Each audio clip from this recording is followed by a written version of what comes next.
Bumaliktad si retired police official Jovi Espinido sa mga dati niya payag laban kay nooy Senadora Leila de Lima ukol sa bilibid drug trade. Nangyari po yan sa pagdinig ng Quad Committee sa Kamara kung saan naroon din si de Lima. Saksi si Jonathan Andal. Hanggang 15,000 pesos kada isang mapapatay, ganyan daw ang nakukuha sa ilalim ng reward system ng DDS o Davao Death Squad na nagsimula noon pang dekada 80. Sabi yan ni dating Senadora Leila de Lima sa pagharap niya sa Quad Committee ng Kamara, batay sa investigasyon nila noong hepe siya ng Commission on Human Rights. After the summary execution of targeted victims, the DDS members would regroup at their safe house and divide the reward.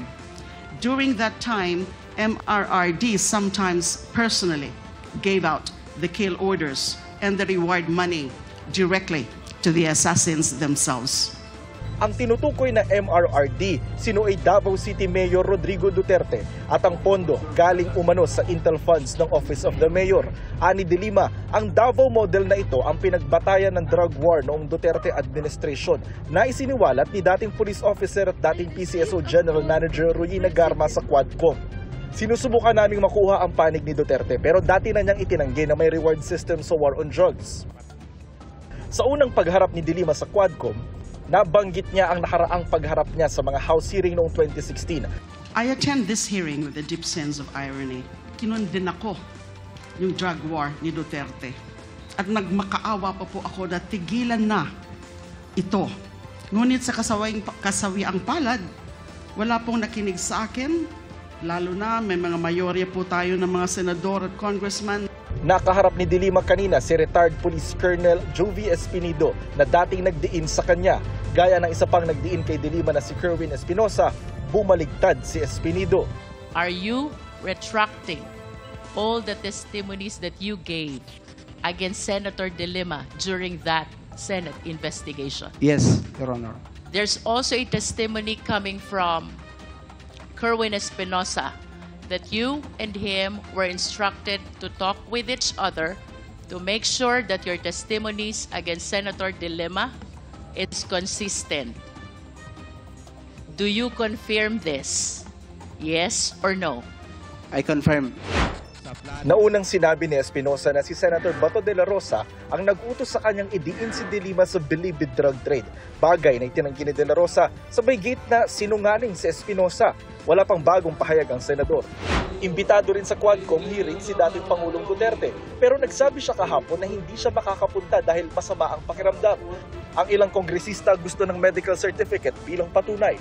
No medical certificate confirming that indeed the former president will be excused in today's hearing because of his medical situation. Hindi ho natin siya binibigyan ng special treatment. But in this particular case, in deference to him being the former president, I would like to ask for your understanding to extend a little bit of the courtesy that is due to him. Ang isang kongresista gustong ipasight in contempt ang dating Pangulo kapag hindi ulit dumalo sa susunod na pagdinig. Ang daming sinasabi kapag hindi under oath o wala sa tamang lugar. Pero kapag pinatawag na sa formal na pagdinig, nag-uugaling pusit na pareho at ang dami ng rason para huwag dumalo ang sagutin ng maayos ang mga katanungan natin. Sa sulat niya sa Quadcom, sinabi ng kampo ng dating Pangulo na handa siyang dumalo sa mga hearing pagkatapos ng November 1. Isa rin si Duterte sa mga iimbitahan sa Senate Blue Ribbon Committee hearing tungkol sa drug war sa Lunes. Gayon din sina de Lima, Espinosa, Espinido, retired Police Colonel Ruina Garma, dating NAPOLCOM Commissioner Edelberto Leonardo at pamilya ng mga biktima. Ayon kay De La Rosa, sinabi sa kanya ng dating Pangulo na upunta siya sa pagdinig ng Senado kahit sino pa ang mamuno rito. Si Senate Minority Leader Coco Pimentel ang natasang mag-preside sa mga hearing. Dating kaalyado ni Duterte pero nasa ibang paksyon na ngayon ng PDP laban. Murado natin yung personal relationships, murado lahat yun. Ang gagawin natin, we follow the evidence. Sabi ni Senate President Cheese Escudero, bibigyan ng buong paggalang ang dating Pangulo. Sabi rin ni Escudero, walang dahilan para mag-indefinite leave sina Senador De La Rosa at Senador Bongo. Panawagan niya ng grupong akbayan sa dalawang senador lalo't PNP Chief si De La Rosa noong simula ng drug war. Si Go naman ang Special Assistant to the President noong Duterte admin. Git ni De La Rosa, hindi siya maglilive. Kailangan daw niyang kumprontahin ang mga nagsisinungaling.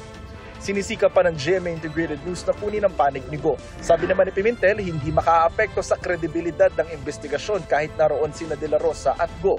Para sa GMA Integrated News, ako si Jonathan Andal, ang inyong saksi.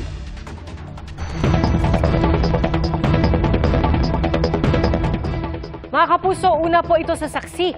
Suspendido na ang pasok sa eskwelahan sa lahat ng antas, maging sa mga tanggapan ng gobyerno sa buong Luzon bukas. Ayon po yan sa Malacanang at dahil pa rin yan sa epekto ng bagyong Christine. Samantala, naranasan po sa maraming lugar sa Visayas at Mindanao ang malalakas na ulan at hangin dulot ng bagyong Christine. Sa Davao City, pinadapa ng bagyo ang mga kubo, poste, maging ambulansya. Saksi, si Femari Dumabok ng GMA Regional TV. Tila naging sapa ang isang kalsada sa Catbalogan City, Samar dahil sa walang tigil na pag-ulan dulot ng bagyong Christine. Isang motorbangka naman ang nasira sa Fishport area dahil sa malakas na hampas ng alon. Nakuha at naitabi naman ang naiwang makina at iba pang bahagi ng bangka. Natuklap din ang bubong ng stalls na nakahilira sa pier area. Gayon din ang bubong ng isang jeep. Pinadapa rin ang malaking tent. Ramdam din ang malakas na hangin at ulan sa Eastern Samar. Sa bayan ng Dolores, ilang puno ang muntik ng matumba. Sa Giwan, Eastern Samar, hindi na pinahintulutan ng Philippine Coast Guard na bumiyahe ang mga sasakyang pandagat. Masungit na panahon na rin ang naranasan sa Tagbilaran City, Bohol. Malakas na ang mga alon sa baybayin kaya hindi na rin pumalaot ang mga mangingisda. Baha na rin sa mga kalsada sa Libungan, Cotabato matapos umapaw ang ilog dahil sa ulan. Lubog na rin sa baha ang ilang bahay sa Pigkawayan, North Cotabato. Halos mag-zero visibility sa lakas na ulan sa ilang lugar sa Sultan Kudarat.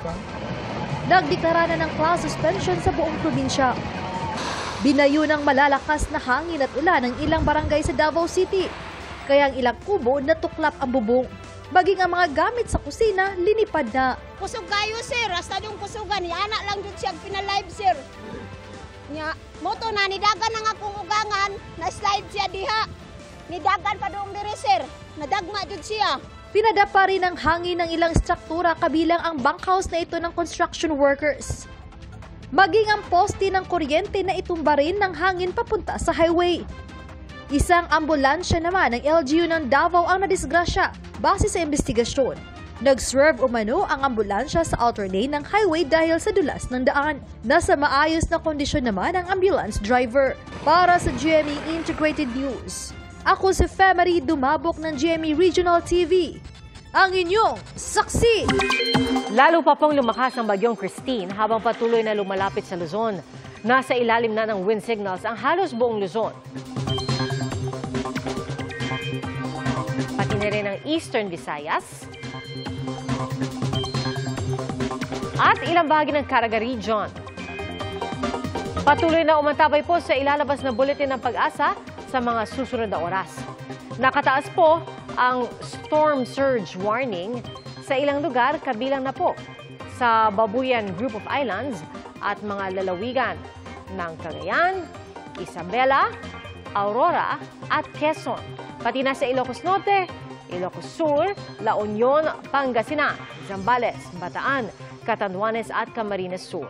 Sa forecast track ng Pag-asa, posibleng maglandfall ang bagyong Christine sa Northern Aurora o Isabela bukas ng gabi o Huwebes ng madaling araw. At base sa datos ng Metro Weather, buong Luzon ang uulanin bukas ng halos buong araw. Malawakan at matitindi ang ulan kaya mataas ang banta ng baha o landslide. May mga pag-ulan din sa Visayas at Mindanao kasama na ang Panay at Negros Islands, Eastern at Central Visayas, gayon din po sa ilang bahagi ng Mindanao. At sa Metro Manila naman, posible rin ang maulang panahon. May tsansa ng malalakas at malawakang ulan kaya maging alerto.